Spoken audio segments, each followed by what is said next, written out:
السلام علیکم، میں ہوں مہر علی، آپ دیکھ رہے ہیں میرا یوٹیوب چینل۔ آج میں آپ کو ایک نہایت ہی خوبصورت واقعہ بتانے والا ہوں مہمان نوازی سے متعلق۔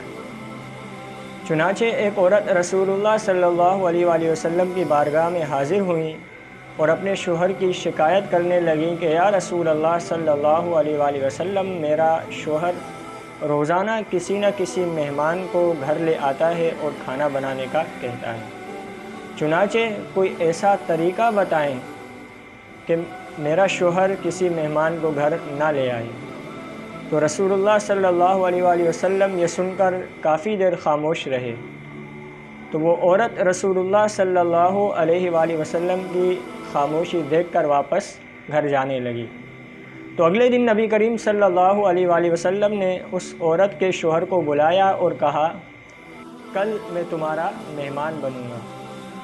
تو وہ شخص سن کر بہت ہی خوش ہوا اور اپنی بیوی سے جا کر کہنے لگا کہ کل رسول اللہ صلی اللہ علیہ وآلہ وسلم کل ہمارے مہمان ہوں گے۔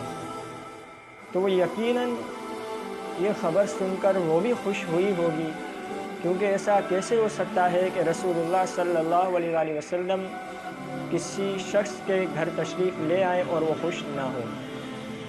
تو چنانچہ اگلے دن جب نبی کریم صلی اللہ علیہ وآلہ وسلم ان کے گھر تشریف لے گئے تو اس عورت کے شوہر سے کہا کہ اپنی بیوی سے کہنا کہ جب میں کھانا تناول فرمانے کے بعد جانے لگوں تو میرے پیچھے پیچھے دیکھتی رہے۔ چنانچہ اس عورت نے ایسا ہی کیا۔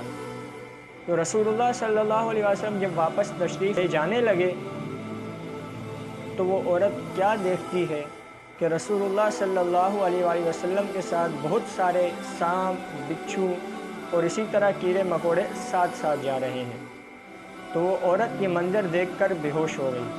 اگلے دن جب نبی کریم صلی اللہ علیہ وسلم کی بارگاہ میں حاضر ہوئیں تو اس وقت نبی کریم صلی اللہ علیہ وآلہ وسلم نے فرمایا کہ مہمان اپنا رزق خود لے کر آتا ہے اور اس کے لیے جو محنت کی جاتی ہے اس کے بدلے وہ اس گھر کی تمام بلاؤں کو، مصیبتوں کو اپنے ساتھ لے جاتا ہے۔ تو اس حدیث سے یہ ہمیں پتہ چلتا ہے کہ ہمیں مہمانوں کی مہمان نوازی خوش دلی کے ساتھ اور اچھے طریقے سے مہمانوں کی مہمان نوازی کرنی چاہیے، نہ کہ مہمان کو دیکھ کر منہ بنا لینا چاہیے۔ تو دعا کرتے ہیں کہ اللہ تعالی ہم سب کو مہمانوں کی مہمان نوازی کرنے کی توفیق عطا فرمائے۔ آمین یا رب العالمین۔